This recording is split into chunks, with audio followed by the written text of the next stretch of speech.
Un saludo muy especial a todos los seguidores, amigos y amigas de Cali Escribe. Hoy tenemos una gran noticia para ustedes. Vamos a hablar de impuestos, de evasión, vamos a hacer recomendaciones. Estamos con el doctor Fernando Cruz Montoya, experto en todo lo que tiene que ver con los impuestos nacionales a través de la DIAN. Ya hay personas que han sido penalizadas en Colombia por no pagar el IVA y demás impuestos, y bueno, hay una serie de detalles alrededor de lo que es el servicio profesional del derecho que tiene que ver precisamente con el Ministerio de Hacienda, la DIAN, es decir, impuestos y aduanas. Doctor Fernando, muy buenos días, y bueno, y usted se nos presenta.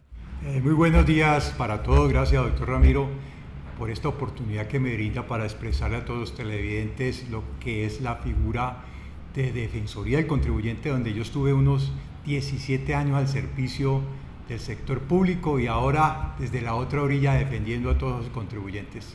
Bueno, en la defensa de los contribuyentes, ¿cuánto tiempo ya lleva? Y díganos, digamos, dos casos que sean emblemáticos, cómo se defendió el contribuyente. Bueno, desde la Defensoría del Contribuyente pudimos... Como abogado. Hoy en día sí. Bueno, nosotros hemos recibido diferentes casos en materia tributaria, especialmente lo que corresponde a formalismos, a la obligación formal en temas de facturación, y allí hemos orientado al contribuyente, hemos abogado por ese contribuyente ante la entidad, pero sobre todo prestar ese servicio de prevención y de educación fiscal que tanto se necesita. Doctor Fernando Cruz, con precisión, ¿cuáles son los impuestos que ha generado ese ejemplo que usted acaba de mencionar? Y me imagino que tiene que ver con la evasión de ahí, los mismos. Exactamente, tiene que ver con la evasión y específicamente con el impuesto del valor agregado IVA. Las personas creen que son recursos de capital de trabajo y no, esos son recursos que le pertenecen al Estado. Por eso desde esta oficina de defensa del contribuyente estamos empeñados en tener prevención del riesgo en cuanto a los temas tributarios y fiscales. Pregunta, ¿todos los ciudadanos, personas naturales o empresas, personas jurídicas, saben la obligatoriedad de hacer ese pago del IVA prácticamente inmediatamente se genera? Yo creo que hay conciencia del pago, lo que no se hace es la aplicación de la ley. Entonces muchos contribuyentes y específicamente los medianos y pequeños empresarios creen que es un capital de trabajo y utilizan esos recursos cuando eso hay que disponerlo a las arcas del Estado y pagar cumplidamente y presentar esas declaraciones de IVA antes de que ocurra un riesgo y la DIAN los requiera en procesos de fiscalización y cobro del tributo. Pregunta, por ejemplo, los tenderos que tengan que retener el IVA en algunas mercancías, ¿es frecuente su evasión? Es frecuente su evasión porque hay desconocimiento de la norma, no sabe qué implicaciones y consecuencias puede tener ese incumplimiento, tanto la parte sustancial que es el pago del tributo como la parte formal de esos mismos tributos. ¿Cuántas personas cree usted que en Colombia han ido a la cárcel? Porque en Estados Unidos son miles, pero en Colombia por la evasión precisamente y no pago del impuesto al IVA. Pues yo creo que es una suma considerable, lo que pasa es que... ¿Puede ser 100? Puede ser 100. Puede ser 100 porque yo cuando estuve defensor atendí por ejemplo un caso de un contribuyente que debía 3 millones de pesos con sanción y ese contribuyente lo denunciaron penalmente y estuvo como unos meses en la cárcel y andaba con sensor por las calles de Cali para poderle hacer el seguimiento a esa persona. Bueno, y otro impuesto que sea muy sensible para los colombianos y que genere este tipo de investigaciones y sanciones por parte de la DIAN. Hay un tema penal que es omisión en agente retenedor, esa persona que está obligada a retener los tributos, en este caso IVA, título de IVA, pues también está susceptible a que tenga sus penalidades, porque eso es un impuesto penalizable, a cambio del de impuesto a la renta, que no es un impuesto penalizable. Si yo soy persona natural, por ejemplo, ingeniero, y presto mis servicios profesionales en un contrato, no soy comerciante, pero al generarme un contrato de tipo comercial, como prestar los servicios profesionales, pues después de que me jubile, por ejemplo, ese contrato está obligado a pagar, por ejemplo, el IVA y demás. No lo pago. ¿Hay atenuante de la ley para que esa persona pueda defenderse por desconocimiento de la ley? Pues muy difícilmente, porque hay dos líneas de acción. Una parte de responsabilidad tributaria le cabe a ese obligado, a ese sujeto pasivo de la obligación, y la otra línea que es la responsabilidad penal. Muchas veces se cree que llegar a un acuerdo de pago con la DIAN frente a ese IVA penalizable exime de responsabilidad penal, y no es cierto. Bueno, Colombia, por decir una cifra, hace 50 años generó un crecimiento gigante en importaciones, y eso ha ido creciendo a través del tiempo hasta el punto que ahora las importaciones superan a las exportaciones, es decir, un desequilibrio tributario desde el punto de vista de esa balanza cambiaria. Y estas importaciones que pueden superar los 50.000 millones de dólares, muchísimas entran en contrabando al país, y el país está lleno de contrabando. ¿Qué le pasa a la DIAN para que esos focos de concentración del contrabando pues no se acabe este delito que en otros países, por ejemplo, no vamos a colocar, por ejemplo, allí nomás Costa Rica, todo tiene mar por el Atlántico, mar por el Pacífico, y usted no encuentra contrabando, todo está bien manejado desde ese punto de vista. ¿Cómo analiza usted este problema? Pues esa asimetría que usted habla de importaciones versus exportaciones obedece a múltiples factores. Uno de los factores que determina que la DIAN no cumpla sus controles como debe ser es el tema de la corrupción, porque es que recordemos que hace unos años cogieron a una persona allí en Buenaventura a través de la inspección de los tributos que maneja la doctora Diana Richardson, y esa persona está implicada, y otras personas más, en esos brotes de corrupción que existen. Por lo tanto, los mecanismos de control del Estado a veces se vuelven insuficientes ante esa actitud de algunos funcionarios en esos procesos aduaneros que se siguen.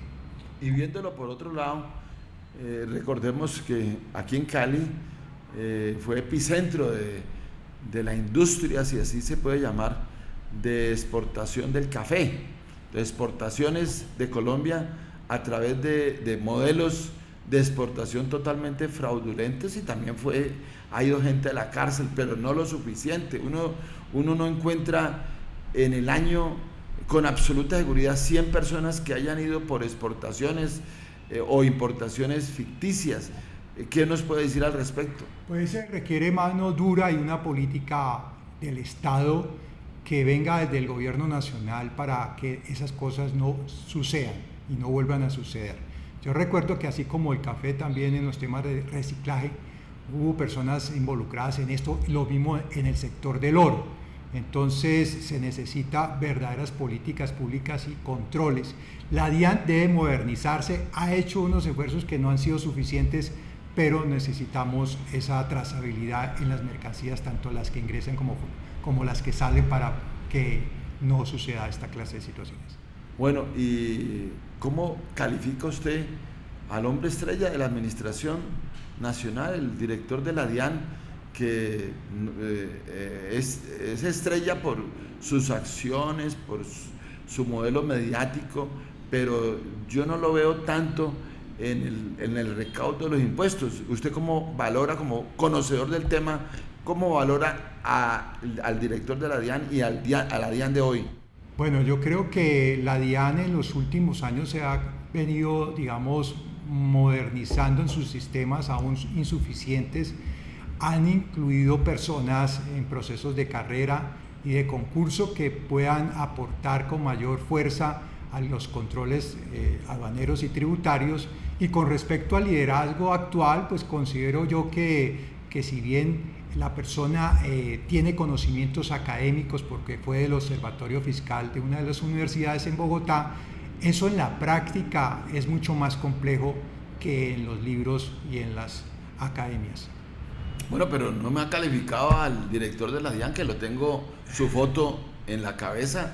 ¿Le gusta a usted como un hombre muy dinámico frente a los medios de comunicación y las redes sociales? Pues sí, yo lo veo dinámico, pero creo que han habido otras administraciones mucho más efectivas en los procesos tributarios y aduaneros. Lo calificaría de 1 a 10 un 7. Y recuérdenos para usted, el director de la DIAN estrella, que lo recuerde, que usted haya considerado que la gestión en el tema tan importante de los ingresos para el Estado por exportaciones e importaciones haya brillado por su gestión y honestidad. Yo creo que uno de ellos es Andrés Romero Tarazona, un hombre curtido en temas tributarios, experto en temas de internacionalización, que llegó a hacer unos procesos de transformación muy importantes y que pues todavía se sostienen. Ahora, ¿cómo está la academia en las especializaciones, en aduanas, en derecho tributario, en magíster, hay doctorado? ¿Cómo está la academia para dar ese respaldo institucional desde las universidades? Pues yo creo que hay un instituto importante, que es el Instituto Colombiano de Derecho Tributario, que es como autoridad en temas fiscales y aduaneros y cambiarios también, pero las universidades, algunas aquí en Cali, se quedan muy cortas. Yo, como director del programa de Derecho que fui hace unos meses atrás, vi que cuando yo llegué a esa facultad no había temas tributarios y aduaneros, cuando eso es un tema transversal a los negocios y a la economía de la región. Bueno, cuando yo hablo en Cali con abogados laboralistas y pregunto cuántos casos manejan en un año, realmente me dicen más de 300 clientes. Por ejemplo, en el derecho administrativo, me dicen más de 100 clientes. En el derecho penal, aquí en estas oficinas hay 3 penalistas conocidos, aquí vienen altos penalistas de renombre nacional. Uno dice más de 50 casos en el año. ¿Usted cuántos casos maneja en un año de asesoría tributaria y de clientes tributarios? Bueno, en esta experiencia como consultor tributario externo, pues hemos venido manejando, por ejemplo, el año pasado unos 50 a 100 casos entre consultas, casos de fondo, orientaciones, que pues hemos venido atendiendo también en este año, pero considero que el tema allí es prevención del riesgo y estamos en la facultad desde nuestra firma de poder ser ese oficial de cumplimiento para que las normas se cumplan y sean aplicables y efectivas en todos los procesos. He hablado con 2 expresidentes de la Corte Constitucional, el doctor Hernando Herrera Vergara y el doctor Hernández Galindo, y ellos me han dicho, hombres, nosotros nos sentimos muy preocupados porque el derecho constitucional, los abogados no lo utilizan y los magistrados poco están proclives a entenderlo y a potencializarlo.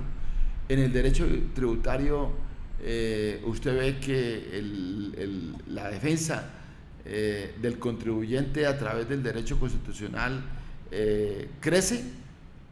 A ver, nosotros como experiencia que he tenido en estos temas tributarios a nivel de vía administrativa, poco se usan los principios constitucionales, porque uno ve que los procesos que pierden los contribuyentes en esa vía administrativa los ganan con los jueces administrativos y tribunales, porque allá sí aplican esos principios constitucionales. Entonces creemos que hay que generar una conciencia al interior de la administración de la DIAN para que vean todo en su contexto, de una manera integral, no solamente la norma tributaria, que debe obedecer a principios constitucionales.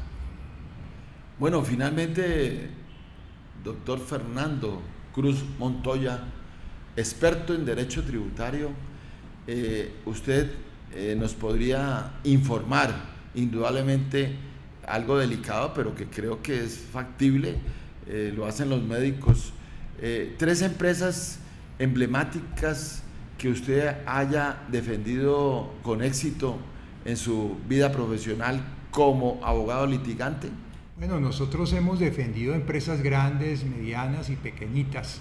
¿Pero grandes como cuáles? Empresas grandes como Avícola Nápoles o como también Carvajal o centros comerciales de la ciudad como Chipichape. Hemos asumido una defensa importante.